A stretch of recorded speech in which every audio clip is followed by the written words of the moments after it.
بيقولوا أول ضحية في الحرب هي الحقيقة. بس إيه اللي بيحصل لما النار بتستخدم عشان تخبيها؟ الأسبوع ده اندلع حريق في قلب يهوذا والسامرة. المتطوعين اللي جريوا يطفوه اتعرضوا لهجوم وهم بيحاربوا النيران. وبعدين جت تهمة صادمة إنه نفس الناس اللي كانوا بيطفوا الحريق هم اللي ولعوه بنفسهم. طيب إيه اللي حصل فعلا الليلة دي؟ وليه في قصتين مختلفتين تماما بيتنافسوا دلوقتي على جذب انتباه العالم؟ أهلا بيكم من جديد في يهوذا وهنا على قناة JNS. وأنا أكيد مش نبي يا جماعة، بس الأسبوع اللي فات اتكلمنا عن احتمال وجود إرهاب بالحرق في يهوذا والسامرة، واللي بينفذوا ناس فعلا بيحاولوا يولعوا إسرائيل كلها. وها احنا الأسبوع ده قدام حالة تانية من الحرائق اللي بدأها العرب. وفي القصة اللي جاية مفتعلي الحرائق العرب دول بيحاولوا يولعوا في إسرائيل وبعدين يلوموا اليهود. ليلة الثلاثاء اللي فاتت العرب ولعوا النار في مناطق رعي تخص مزرعة سيلة حريمون اللي شمال مدينة الطيبة في منطقة بنيامين في يهوذا والسامرة. تخيل، المتطوعين اللي وصلوا للمكان عشان يحاولوا يسيطروا على الحريق اتهاجموا من العرب اللي كانوا بيرموا عليهم حجارة. واحد إسرائيلي اتصاب إصابة خفيفة. رغم الهجوم المتطوعين كملوا جهودهم في إطفاء الحريق لحد ما تم إخماد النيران بالكامل. استخدموا عربية إطفاء ومضاربي حريق ومنفاخات، والتصوير من المكان بيبين بوضوح المتطوعين وهم بيحاولوا يطفوا النيران. يلا نشوف المقطع ده.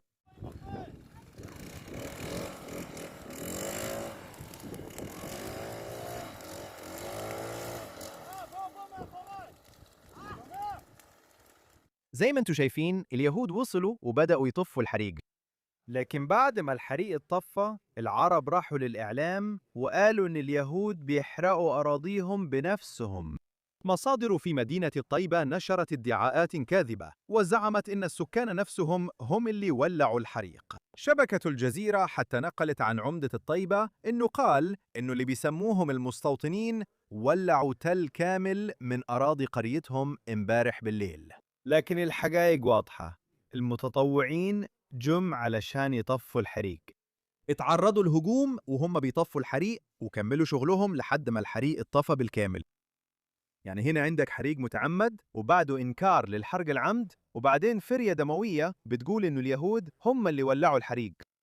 إزاي عندك وقت تعمل كل ده؟ لو أنت ناوي تدمر إسرائيل وتحرقها وبعدين تلوم اليهود على اللي حصل هتلاقي الوقت. زي ما في ناس بتنكر الهولوكوست أو بتنكر إن اللي حصل في 7 أكتوبر كان فظيع، هنا برضو في ناس بتنكر إن كان في حريق متعمد.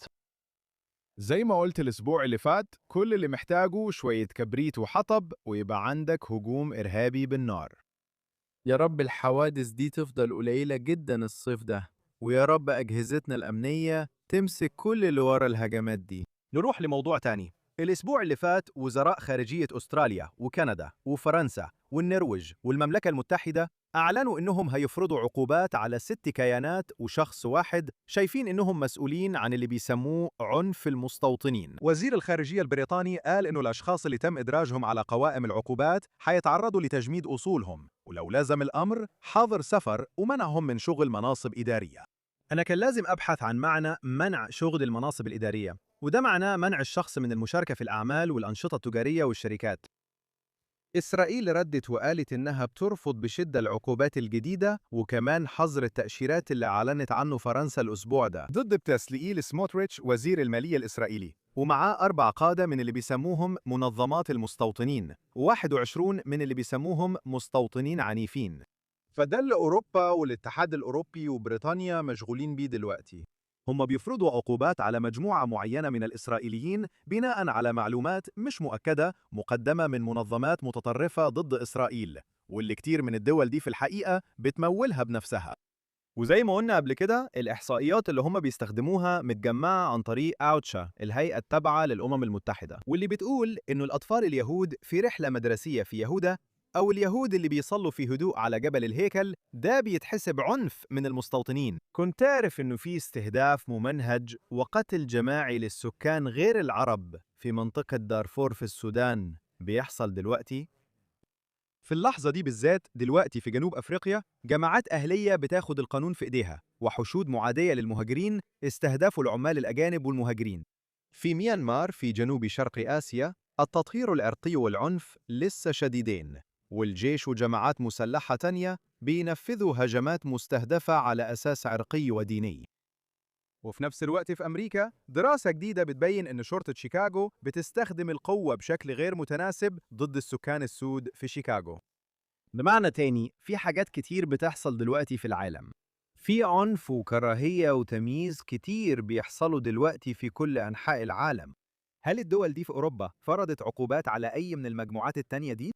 هل الدول دي فرضت حظر سفر على أي حد عايش تحت السلطة الفلسطينية وارتكب جريمة قتل جماعي؟ هعترف إنه الاتحاد الأوروبي فعلاً فرض عقوبات على مجموعة صغيرة من قادة حماس. بس زي ما منظمة المنقذين بلا حدود قالت، السنة اللي فاتت كان فيه 5051 حالة. استوعب الرقم ده، 5051 هجوم إرهابي في يهودا والسامرة، وده أدى لمقتل 24 شخص وإصابة أكثر من 400. والرقم ده مش بيشمل حتى الهجمات اللي حصلت في باقي البلد.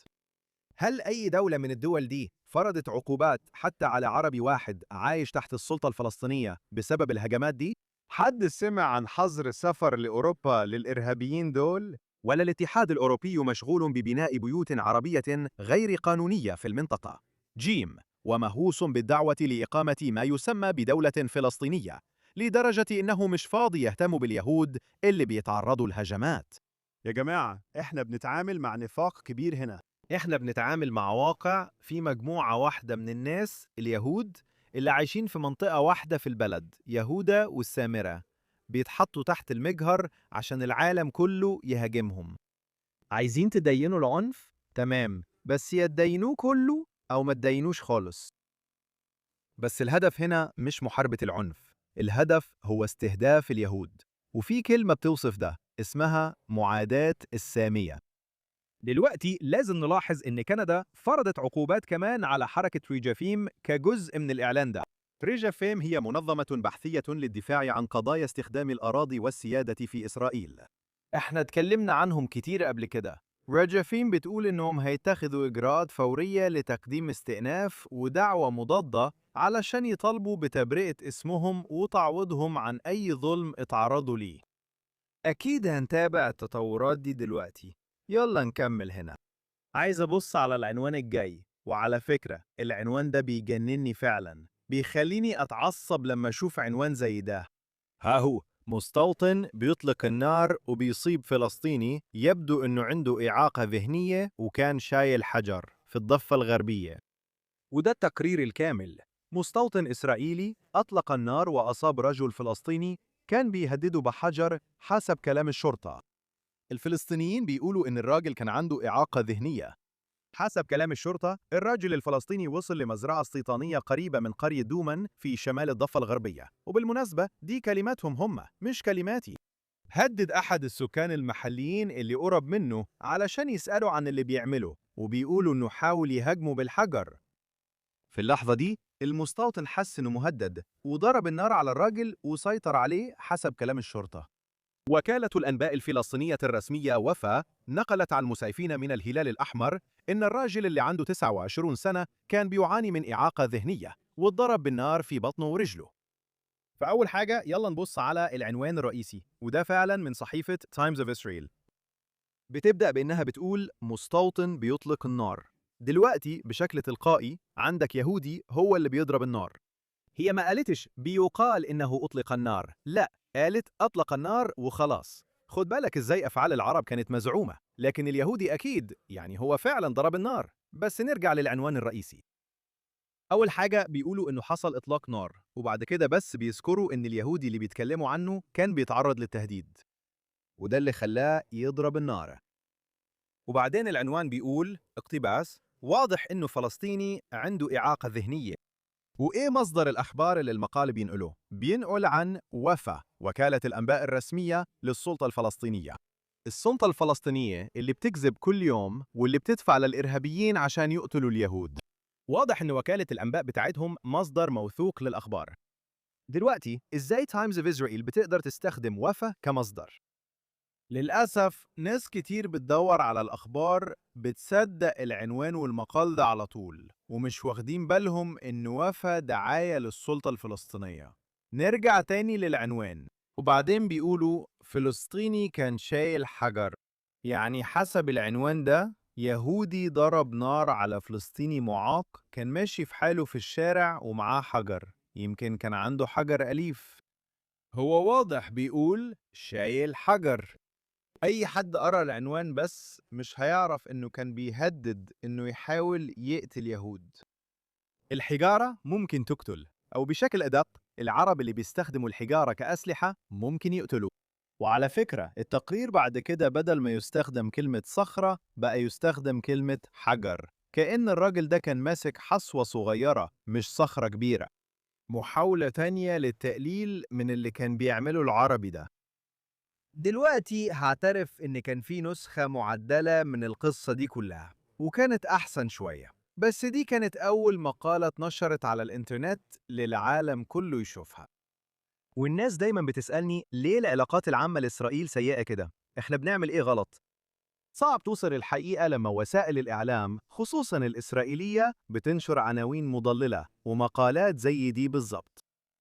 يا جماعة اتأكدوا إن الأخبار اللي بتوصلكم موثوقة، وفي نفس الوقت لازم نبذل أقصى جهدنا عشان نوصل الحقيقة، خصوصاً لما يكون الموضوع عن اليهود في يهوذا والسامرة اللي العالم كله بيراقبهم كل يوم. ودلوقتي نكمل. الأسبوع اللي فات نقلنا خبر عاجل ومروع إن إسرائيلي اتقتل على يد إرهابي عربي في وسط البلاد. الإرهابي فتح النار على مدنيين في محطة بنزين جنب مطعم ماكدونالدز في مدينة كوكافيا الإسرائيلية، وقتل إسرائيلي واحد وأصاب 5 تانيين بإصابات خطيرة. زي ما مركز مراقبة الإعلام الفلسطيني وضح، الإرهابي اللي تعرف عليه بعدين إنه عربي إسرائيلي من مدينة الطيبة اتضرب بالنار واتقتل على إيد ضابط إسرائيلي. وفي الوقت اللي كانت فيه إسرائيل لسه بتدور على شريك هارب، الجيش الإسرائيلي فتح نقاط تفتيش متحركة على الطرق السريعة ونقاط تفتيش ثابتة عند مداخل المدن العربية القريبة، وده سبب زحمة مرور. مركز مراقبة الإعلام الفلسطيني بيلاحظ إنه لما وكالة الأنباء الرسمية للسلطة الفلسطينية اللي هي وفا تاني غطت القصة، ركزت بس على معاناة الفلسطينيين اللي سببتها حواجز الجيش الإسرائيلي. السلطة الفلسطينية اشتكت إن الجنود وقفوا العربيات وفتشوا بطاقات الهوية وسببوا تعطيل كبير لحركة المدنيين في المنطقة كلها. مفيش أي ذكر لجريمة القتل الإرهابية أو لاحتياج إسرائيل تدور على الإرهابي الثاني اللي كان شريك في العملية واللي على فكرة اتقبض عليه بعدين. زي ما مركز مراقبة الإعلام الفلسطيني PMW بيلاحظ، السلطة الفلسطينية بتتكلم بلسانين. هي بتحرض بشكل مباشر على الإرهاب ضد الإسرائيليين، وفي نفس الوقت بتدعي إنها ضحية بعد أي هجوم إرهابي، وبتتجاهل الهجوم نفسه وتركز على رد الفعل الأمني الشديد وتأثيره عليهم هم وبس. دلوقتي السلطة الفلسطينية مش هتزعل ولا هتعيط بعد أي هجوم إرهابي. تفتكر السلطة الفلسطينية عيطت بعد يوم 7 أكتوبر؟ طبعاً لأ. بس السلطة الفلسطينية هتعيط على الزحمة وعلى وجود جنود جيش الدفاع الإسرائيلي اللي بيتأكدوا إن مفيش إرهابيين تانيين طلقاء. هيحاولوا ياخدوا أكبر تغطية إعلامية ممكنة عشان يهاجموا إسرائيل بسبب إنشاء الحواجز اللي هدفها إنقاذ الأرواح. وأنا متأكد إنه في وسائل إعلام رئيسية صدقت الكلام ده أو كانت عارفة إنه أخبار كاذبة وبرضه نقلت القصة الحزينة دي. أنا واثق في ده ومستعد أراهن عليه. زي ما قناة الجزيرة نشرت أخبار كاذبة لما أتاحت العمدة وقتاً على الهواء اللي ادعى إن اليهود هم اللي بدأوا الحرائق، أنا متأكد وسائل الإعلام قالت إنه إسرائيل بتحب تعكر حياة العرب من غير حتى ما تذكر الهجوم الإرهابي اللي أنهى حياة وغير حياة ناس للأبد أو بالكاد ذكرته. يا جماعة لازم نصحى ولازم إسرائيل تصحى. دي السلطة الفلسطينية باختصار. هما مش شركاء سلام لينا. احنا دخلنا في الورطة دي في التسعينات ولازم نلاقي طريقة نخرج منها مرة وللأبد. دلوقتي نكمل. منظمة العفو الدولية اتهمت إسرائيل الأسبوع ده إنها بتقوم بحملة تطهير عرقي برعاية الدولة في يهوذا والسامرة اللي هم بيسموها الضفة الغربية ضد المجتمعات البدوية والرعاة الفلسطينيين على مدار ال3 سنين ونص اللي فاتوا، واللي اتعملت على حسب كلامهم لتسريع ضم الأراضي دي. التقرير اللي عملته منظمة العفو الدولية اللي دايما بتنتقد إسرائيل شرح بالتفصيل اللي سموه عنف المستوطنين والتخريب وحاجات تانية. التقرير كمان شرح بالتفصيل زيادة المجتمعات والمزارع في يهوذا والسامرة، واللي منظمة العفو بتقول إنه محاولة لطرد العرب من الأرض، خصوصا في المنطقة جيم اللي إسرائيل عندها سيطرة أمنية ومدنية كاملة فيها حسب اتفاقية أوسلو. دلوقتي مفيش حاجة جديدة هنا فعلا. إسرائيل دايما بيتهموها ظلم بالتطهير العرقي من الأمم المتحدة وجماعات تانية. منظمة العفو طبعا مش هتعترف إن العرب اللي بيتكلموا عنهم عايشين في تجمعات غير قانونية على أراضي الدولة الإسرائيلية. سهل عليهم يتجاهلوا الجزء ده. وطبعا هم بيتجاهلوا تماما آلاف الهجمات ضد اليهود في يهودا والسامرة كل سنة. خد بالك إزاي هم بيذكروا المنطقة جيم اللي تحت السيطرة الإسرائيلية الكاملة. دلوقتي إيه اللي بيحصل فعلا هنا؟ السلطة الفلسطينية في إطار خطة فياض لعام 2009 بتبعت العرب والبدو دول عن قصد علشان ينتقلوا للمنطقة جيم على أمل السيطرة على المناطق دي. احنا اتكلمنا عن الموضوع ده قبل كده. هدفهم إنهم يطالبوا بأكبر مساحة ممكنة من الأرض في المناطق الاستراتيجية. وبعدين لو إسرائيل دخلت في مفاوضات مع السلطة الفلسطينية، واللي يا رب ما يحصلش أبداً، هيطالبوا بالأراضي اللي استولوا عليها ويقولوا إنها بتاعتهم. عادة بيقولوا إن المناطق دي جزء من الأراضي الفلسطينية القديمة اللي بيسموها لوت سكريبت كده من آلاف السنين. بس زي ما ريجافيم وضحت بأدلة فوتوغرافية بترجع لأكتر من 100 سنة، ما كانش فيه أي قرى عربية في الأماكن دي. كله تمثيلية، كله لعبة. ومنظمة العفو الدولية دايما بتاخد صف أي حد ضد الدولة اليهودية. ما تصدقش الكلام ده، ما تصدقش الأكاذيب اللي بينشروها. هم كمان أداة تانية بيتم استخدامها علشان يحاولوا يخلقوا دولة إرهابية في قلب أرض إسرائيل التاريخية. لو منظمة العفو الدولية قالت إنه الدنيا نهار، لازم تعرف على طول إنه الوقت فعلا نص الليل. زي ما هو متوقع، جريدة جيروزاليم بوست قالت الأسبوع ده إن لجنة التحقيق التابعة للأمم المتحدة عن ما يسمى بالأراضي الفلسطينية المحتلة أصدرت تقرير بتتهم فيه السلطات الإسرائيلية بالتورط في اللي بيسموه هجمات المستوطنين في الضفة الغربية اللي أصابت أو قتلت فلسطينيين. تقرير الأمم المتحدة بيزعم أن السلطات الإسرائيلية ساهلت هجمات المستوطنين من خلال الدعم المالي والعسكري في مناخ مزعوم من الإفلات من العقاب اللي بتشجعه الهيئات القضائية وأجهزة إنفاذ القانون. على فكرة، التقرير كمان لقى أن الجماعة الإرهابية حماس ارتكبت جرائم حرب ضد الإسرائيليين والفلسطينيين.